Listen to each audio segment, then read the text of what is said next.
¿Siempre tomas tus decisiones como cristiano o solo a veces? Una de las razones por las que admiro tanto al apóstol San Pablo es porque a este hombre le tocaba, en el mejor sentido de la palabra, ir improvisando. Él no tenía un manual que le dijera, ahora tienes que hacer esto y después esto otro para fundar una comunidad cristiana. Él no tenía lo que nosotros tenemos, esa claridad y belleza que hay un catecismo, por ejemplo. Él no tenía eso. Él no tenía tampoco la claridad y al mismo tiempo la caridad que aparece en el derecho canónico en nuestra Iglesia Católica. Él no tenía eso. Entonces, si no tenía ninguna de esas cosas, en el mejor sentido de la palabra, le tocaba improvisar. Tomaba decisiones sobre la marcha. ¿Qué tengo que hacer ahora? ¿Vuelvo a visitar a tal comunidad? ¿Vuelvo a Jerusalén? ¿Tomo esta ruta? ¿Tomo esta otra? Además, muchas veces tuvo que experimentar amarga traición. Él se queja en algunas de sus cartas y dice, he tenido que luchar contra peligros, contra salteadores. Sí, lo robaron, atracos. Contra todo eso ha tenido que pelear. Pero indudablemente lo que más le dolía era la oposición de los propios judíos y también las trampas de los falsos hermanos, de aquellos que parecían cristianos pero no lo eran.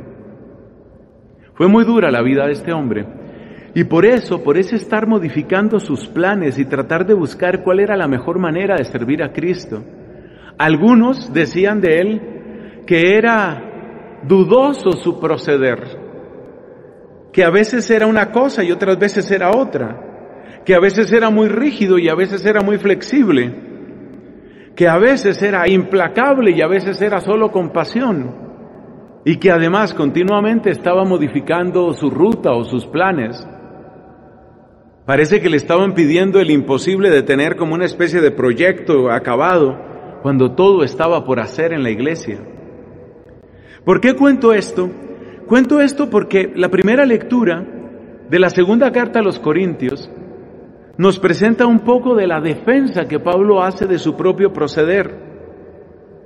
Y entonces él dice, nosotros no hemos sido primero sí y luego no.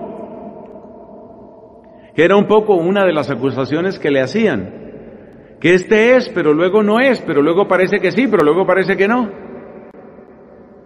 Y él dice, no. En Cristo, nosotros lo que hemos encontrado, nosotros lo que hemos recibido es el sí definitivo de Dios.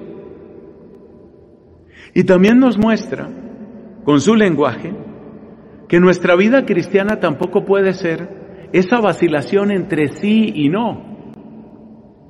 Ilustrémoslo con unos 2 o 3 ejemplos. Piensa en la persona que en su grupo parroquial o en su grupo de oración es muy cristiano y muy fervoroso. Pero luego en su trabajo, luego entre sus amigos, que no se note que soy cristiano. Ahí lo tienes. Primero una cosa y luego otra cosa. O piensa también en aquella persona que dice, que ese caso lo he conocido yo, casi diría personalmente, aquella persona que dice, yo estoy en contra del aborto. Pero luego resulta que su propia hija queda embarazada y ese embarazo, entre comillas, va a arruinar la carrera universitaria de esa muchacha o una oportunidad de trabajo magnífica. Y entonces, en ese caso, calladito la boca, vamos a deshacernos del problema, es decir, vamos a asesinar al niño. Eso es la incoherencia, eso es ser sí y luego no. Pablo dice, la vida cristiana no es eso. La vida cristiana no es estar jugando entre el sí y el no. Y sin embargo, la vida cristiana sí requiere adaptación. ¿Adaptación en qué sentido? Adaptación en el sentido de que, por ejemplo, para ser claro, no tengo que ser agresivo. Hay gente que confunde la sinceridad con la brusquedad o la claridad con la agresividad. No. Entonces, el saber adaptar nuestras palabras, el buscar la mejor manera de llegar a ese corazón e iluminarlo, hace que nuestro comportamiento, como el de Pablo, no siempre tenga que ser el mismo. Pero en el fondo, en lo que tiene que ver con la fe, con la sana doctrina, en lo que tiene que ver con la esencia de nuestro ser de católicos, no somos primero sí y luego no, porque Cristo es el perfecto sí de Dios